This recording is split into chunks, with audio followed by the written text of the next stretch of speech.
और हमको प्रताड़ित जो पुलिस कर रही है बार बार विभिन्न केसों के नाम पर, वो सब नहीं हो। तो इस सब की पहल जो है सामान्य सुप्रीम कोर्ट में चल रही है।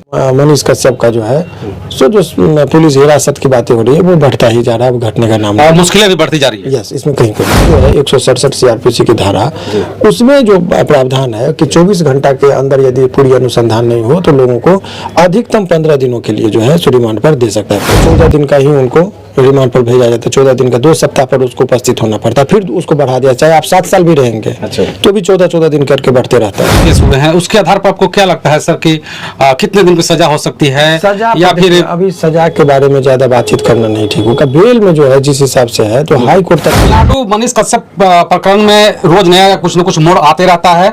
और अभी जैसा कि मैं बता दूं आपको कि मनीष कश्यप को ऊपर एक और केस हो गया है, जो कि बताया जा रहा है कि मनीष कश्यप ने गांधी जी को लेकर कुछ टिप्पणी किया था कि गांधी जी के जब दिवस गांधी जयंती जब मनाया जाता है उस टाइम हम लोग शोक नहीं मनाते हैं। इस बात लेकर के आप एक और केस हो गया है। हमारे साथ अभी शिवनंदन भारती जी हाई कोर्ट के वकील हैं और लोगों के मन में एक बात हमेशा आ रही है, सब लोग एक सवाल कर रहे हैं कि रिमांड आखिर होता क्या है और रिमांड के तहत किया क्या जाता है?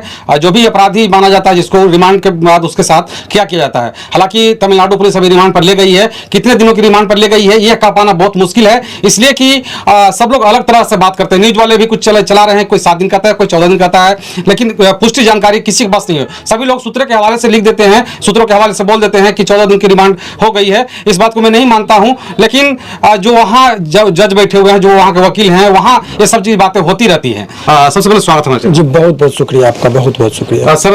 एक मनीष कश्यप जी को लेकर ये बात आ रही है कि रिमांड प्रतिदिन रिमांड होते जा रहा है। रिमांड का मतलब होता क्या है? देखिए, बहुत ही अच्छी बात है आपका, और ये एक जानकारी प्रद बातें कर रहे हैं आप, तो इस जो कि आपका एक जिम्मेदार चैनल है और आप हमेशा से चाहते हैं कि आपके न्यूज के माध्यम से कुछ लोगों को कानूनी पहलू की जो टर्म है उनकी जानकारी हो जाए, तो इससे बेहतरीन कुछ नहीं हो सकता। आपसे रही बात है कि रिमांड 2 तरह का होता है, एक पुलिस रिमांड होता है, एक दूसरा जो होता है जुडिशियल रिमांड, जिसको हम न्यायिक हिरासत कहते हैं। तो हिरासत 2 तरह का, एक पुलिस का हिरासत जो पुलिस के पास अपने पास रखती है, और एक होता है जज का अपने हिरासत में, यानी कि जेल में।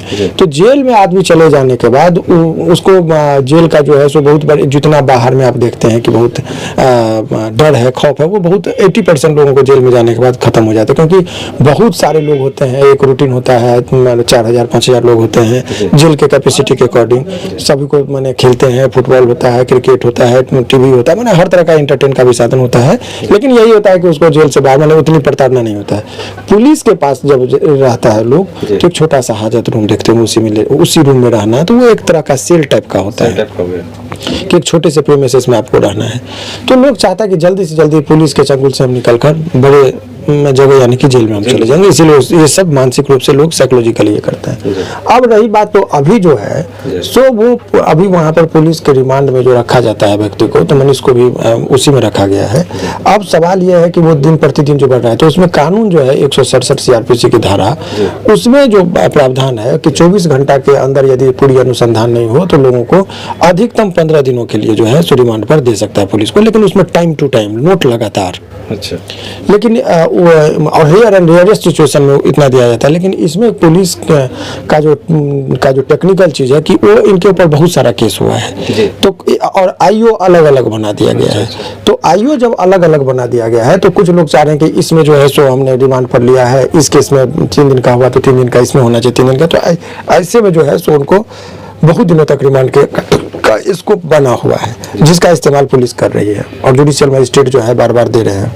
सर एक सवाल आ रहा है वही कि रिमांड में किया क्या जाता है और पूछताछ के दौरान क्या मारपीट की जाती है या फिर ऐसा कुछ किया जाता है? जी, बहुत अच्छा। देखिए, सवाल रिमांड पर पूछताछ के लिए ही जज के सामने यही कहा जाता है कि हमको और कुछ रखना है, इनसे पूछना है, सबूत इकट्ठा करना है, कुछ चीज़ें छुपा के रखे हैं, दे नहीं रहे हैं, तो इनको कुछ दिन रखेंगे तो जहाँ छुपा के रखे वहाँ तक पहुँचाएंगे, हमको रिकवरी होगा इत्यादि के नाम मैंने मांग करते हुए पुलिस जो है सो न्यायिक हिरासत से अपने पास लेती है।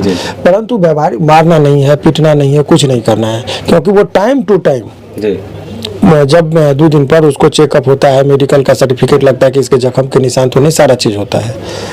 इसीलिए देखिएगा कि जेल उल में जब लोगों को लेके जाता है तो बाल ऐसा कहा जाता है कि बाल दाढ़ी सब बना दिया। तो बहुत जगह पहले कहा जाता था कि मुँह उखाड़ लेता था, बाल खींच लेता था तो जेलर पर कहीं ना पड़े, तो इत्यादि वो सब चीज़ का प्रिकॉशन। लेकिन आज के इस परिप्रेक्ष्य में मारपीट का कोई सवाल नहीं है। हाँ, लेकिन मानसिक प्रताड़ना होती होगी, इससे बचना भी, मैंने कहना भी ये है। क्योंकि एक चीज जान लीजिए, पुलिस लेती है प्रताड़ित करने के लिए, डराकर धमकाकर, ये वो इसकी संभावना रहती है। इसीलिए कानून में ही ये प्रावधान है कि उसको जो है 15 दिन से अधिक नहीं दिया जा सकता। लेकिन इनकी गिरफ्तारी जो है, भले ही 4-5 केस यहाँ हुआ, 4-5 केस वहाँ हुए, अलग अलग चीज़ में, लेकिन प्रताड़ित तो वही हो रहा है। तो इससे बचने का उपाय जो है सो सुप्रीम कोर्ट में इनके द्वारा आवेदन दिया गया कि कोई भी व्यक्ति की सभी केसों को एक कर दिया जाए और एक ही केस समझा जाए, ताकि हमको ट्रायल में भी एक जगह लड़ना पड़े और हमको प्रताड़ित जो पुलिस कर रही है बार बार विभिन्न केसों के नाम पर, वो सब नहीं हो।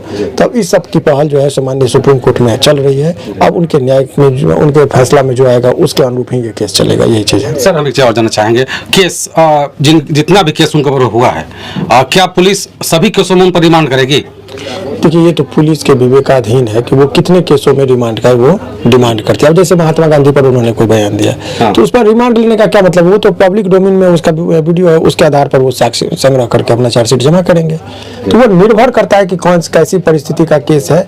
लेकिन पुलिस का कुछ चीज विवेकाधीन है, वो अपने किस शक्तियों का उपयोग किस रूप में करती है उनके ऊपर निर्भर करता है। जैसा कि सर आपके यहाँ जब आपने बताया था कि रिमांड 1 दिन के लिए हुआ था और उसके बाद फिर से तमिलनाडु चले गए। वो तमिलनाडु में ऐसा बताया जा रहा है कि तमिलनाडु में रिमांड चाहे जितना दिन का भी हुआ, लेकिन न्यूज में मैंने भी देखा है कि 7 दिन का 14 दिन का ऐसा रिमांड हो रहा है। सर, इसकी पुष्टि जानकारी किसी के पास आती है? बहुत अच्छी बात है। देखिए, जब जुडिशियल कस्टडी में जाता है लोग तो 14 दिन का ही उनको रिमांड पर भेजा जाता है। 14 दिन का 2 सप्ताह पर उसको उपस्थित होना पड़ता है, फिर उसको बढ़ा दिया। चाहे आप 7 साल भी रहेंगे तो भी 14-14 दिन करके बढ़ते रहता है। वो आता है, हाजिरी बनाता है। इसीलिए देखते होंगे पीएससी के लिए लोग कहते हैं कहाँ जा रहा है, तो पीएससी के लिए जा रहा है। तो उसके दौरान तो ये आपको हमेशा मिलेगा शुरुआती दौर में कि 14 दिन की हिरासत में भेजे गए। अभी मनीष सिसोदिया के बारे में आप सुनेंगे 14 दिन की हिरासत, तो 14 दिन कब का बीत गया तो फिर हिरासत में कैसे? फिर वो कंटिन्यू होते रहता है कि जब तक कि बेल ना हो जाए या एक्विटल ना हो जाए, तो तब तक वो चीज चलता रहेगा। एक सर जो एक केस हुआ है महात्मा गांधी जी को लेकर के, उस केस के बारे में क्या कहना चाहेंगे? कि नहीं, केस हुआ है, इनके ऊपर इल्जाम ये है कि उन्होंने कुछ विवादास्पद टिप्पणी की थी कि गांधी जी को मैं नहीं मानता हूँ, मैं गोडसे को पूछता हूँ, ये है वो है।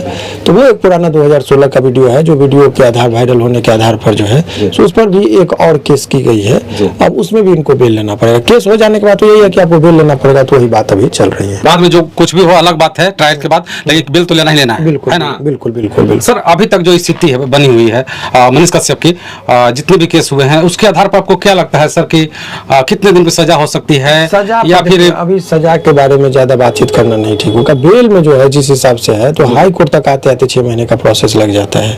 लगभग 6 महीने लग जाएंगे। लगभग लग ही जाता है। ठीक है।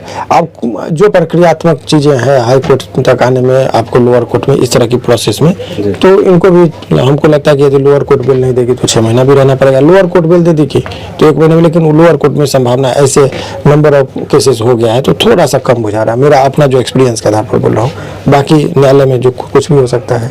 सर, तमिलनाडु के मामले में जो कहा जा रहा है हमेशा कि वहाँ पे उनको हमेशा रिमांड पर लिया जा रहा है, फिर पेशी हुई है और फिर रिमांड लिया जा रहा है, लेकिन ये कंफर्म नहीं हो पाता है कितना दिन का रिमांड होता है। सर, लोग फिर से भी वही बात करना चाहते हैं। वो तो ऑर्डर देखे बिना यदि कोई कह देते हैं। देखिए, वहाँ पर तमिलनाडु में दूसरे वकील साहब हैं, वो रिमांड बढ़ता है, यही चीज की बातें हो रही है। ऑर्डर का अवलोकन जो है सो जब करके तभी उसका करना चाहिए। तो लोग क्या करते, बिना ऑर्डर पढ़े हुए, बिना संपूर्ण जानकारी ली हुई यदि बातें करेंगे तो इस तरह की बातें होती है जहाँ लोगों को कंफ्यूजन होता है। अभी बहरहाल जो लोगों को खबर के लिहाज से आप इतना ही समझिए कि फिलहाल मनीष कश्यप का जो है सो जो पुलिस हिरासत की बातें हो रही है वो बढ़ता ही जा रहा है, वो घटने का नाम है, मुश्किलें भी बढ़ती जा रही है। यस, इसमें कहीं कोई दो राय नहीं। तो ये थे हमारे साथ वकील शिवनंदन भारती जी, हाईकोर्ट के वकील हैं। अब बहुत अच्छी से अपनी बात रखते हैं, अपनी बातों को बहुत अच्छा से रख करके लोगों को समझाने की कोशिश करते हैं। बहुत बहुत शुक्रिया, आभार इस वीडियो देखने के लिए। जय हिंद।